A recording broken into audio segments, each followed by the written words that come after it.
तो ये मुस्टंडा कहता है इतने पतले शरीर के साथ तो मैच लड़ेगा, लेकिन इस बेचारे को क्या पता कि ये पतला सा लड़का ही उसकी पतलून गीली करने वाला है। फिर डाइसुक जीजून पर अटैक करते हुए कहता है दम है तो इसे रोक के दिखा। लेकिन जीजून अपना बैग बीच में ले आता ताकि अटैक का असर कम हो, लेकिन अटैक का असर इतना जोरदार था कि जीजून हवा में उड़ता हुआ सीधा दीवार में जाके बैठता है। डाइसुक उस पर फिर से अटैक करने की कोशिश करता है, लेकिन जीजून इस बार बच के अपने बैग की डोर को उसके पैरों में फंसा देता है, फिर उसे खींच के वहीं उस मोटे को धरती चटवा देता है। फिर जीजून उसे लात मारता है, लेकिन वेट, वो अपने पैर को उसके मुंह के पास ही रोक लेता है। लेकिन इतने में यहाँ डाइसुक के भौचक्के उड़ गए होते हैं। मतलब भाई जीजून अपना फुल रेज बैटिंग कर रहा है इस लड़ाई में भी। डाइसुक कहता है अबे साले तू किसके सामने फ्लेक्स करने की कोशिश कर रहा है, और जैसे वो अपना मुंह खोलता है उसके मुंह पे सीधा वो लात पड़ती है। और ये देख के संगमिन भी कहता है यार इसने तो डाइसुक को भी नहीं छोड़ा। और जीजून अपना फोन उठा ही रहा होता है कि इतने में जड़ बुद्धि बैल अपने असली रूप में आ जाता है और भागते हुए जीजून को टक्कर मार देता है, जिससे जीजून के हाथ से वो फोन गिर जाता है। और डाइसुक उठाते हुए कहता है लगता है फोन तेरे लिए काफी इंपॉर्टेंट है, अगर तुझे ये फोन चाहिए तो आज से डिगल पार्क में आ जाना। और इतना कह के वहां से चला जाता है। लेकिन मुझे सबसे ज्यादा टेंशन तो स्कूटी की हो रही है, बेचारी कहाँ तक लेके जाएगी इस गेंडे को। फिर हमें सिटी गिल पार्क का सीन दिखाया जाता है जहाँ पर जीजून अपना फोन लेने के लिए आया होता है और उसका स्वागत में कुछ अतरंगी सतरंगी लोग वहां पर खड़े होते हैं। सामने डॉयल बैठा होता है जो कि जीजून की तरफ देख के कहता है नाइस। अभी नाइस इसने किस इरादे से बोला है वो तो ऑथर ही जाने।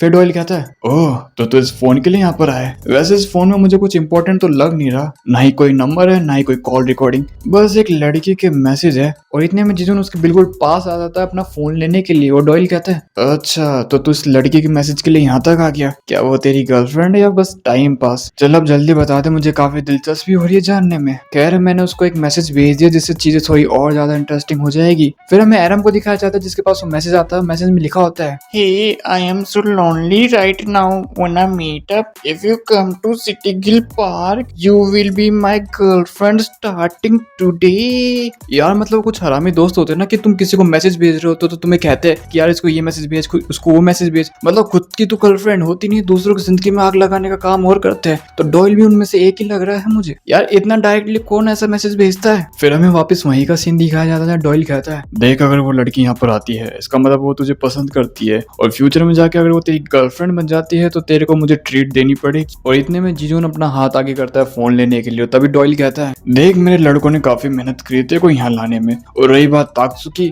उसका तो काम ही पिटने लायक था, लेकिन कुछ भी कहो था तो मेरा क्लासमेट, और तूने जो उसकी धुलाई करी उसकी कीमत तुझे यहाँ पर चुकानी ही पड़ेगी। चल एक गेम खेलते हैं, अगर मेरे लोंडों से लड़ाई करते हुए पूरे टाइम अगर तू कुछ नहीं बोलता है तो ये फोन मैं तुझे दे दूंगा। और बस इतने में वो सब जीजोन पर अटैक कर देते हैं। तो सबसे पहले शुरुआती जड़ बुद्धि ही करता है जिसका अटैक जीजोन बड़ी आसानी से डॉज कर लेता है। फिर 3-4 बंदे और आते हैं जीजोन को मारने के लिए। पहला अटैक वो डॉज कर लेता है, दूसरा अटैक वो डिफेंड करता है, तीसरा अटैक उसके मुंह पे पड़ जाता है। और 3-4 बंदे उस पर अटैक किए ही जा रहे हो। यहाँ पर जीजोन काफी अच्छे से पिट रहा है, हाँ पिट रहा है। तभी डॉयल कहता है ये बस डिफेंड क्यों कर रहा है, क्या इसका लड़ाई में कोई इंटरेस्ट नहीं है? मैं तो काफी बेताब हो रहा हूँ, आखिर इसकी आवाज होगी कैसे? तभी वो जोर से चिल्ला के बोलता है सुनो सभी, जो भी इसके मुंह से चीखे निकालेगा मुंह से नाइकी जॉर्डन की लिमिटेड एडिशन गिफ्ट करूंगा। और तभी इन सबके अंदर का छपरी जाग जाता है, लेकिन इसके अंदर का तो हिप्पोपोटामस जागता है जो जाके जीजोन पे सीधा अटैक करता है। और जीजोन वहां पे पड़ा होता है। तभी एक बावला पत्थर उठा लेता है उसका सर फोड़ने के लिए, लेकिन डॉयल आके उसे बचा लेता है और कहता है अबे तू मरना चाहता है कि इतनी नीच हरकत करके? लड़ाई के भी कुछ रूल्स होते हैं। और तभी डॉयल जीजोन की कॉलर पकड़ते हुए कहता है अबे तेरे को पिटने में मजा आ रहा है या फिर तू कुछ छुपाना चाहता है हमसे?